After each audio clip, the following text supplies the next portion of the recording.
আজকে রান্না করব আমাদের পালিত দেশি মুরগি মাংস। হ্যালো এভরিওয়ান, আসসালামু আলাইকুম। সবাই কেমন আছেন? আশা করি সবাই ভালো আছেন। আজকে রান্না করব দেশি মুরগি। প্রথমে হলুদ মরিচ পরিমাণ মতো দিয়ে দিবেন। এরপরে আমি গুঁড়া মরিচ একটু মিশিয়ে দিল।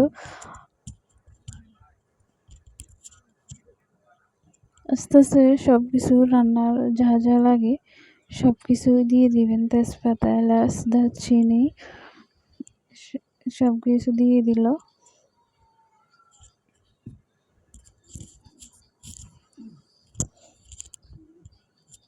আস্তে আস্তে যা যা লাগে রান্না করার জন্য সব কিছু দিয়ে দিল। এই যে মশলা, এগুলো গুঁড়া মশলা দিয়ে দিল। সব কিছু দিয়ে ভালো করে পরে মাখিয়ে নিল। ভালো করে একসাথে সব কিছু মেখে নিল। কে কীভাবে রান্না করেন জানি না, আমাদের এভাবে রান্না করে। আর তেলের বড় রান্না করতে পারে।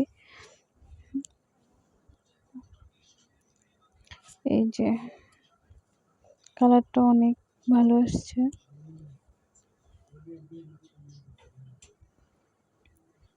এই যে রান্না ফাইনাল।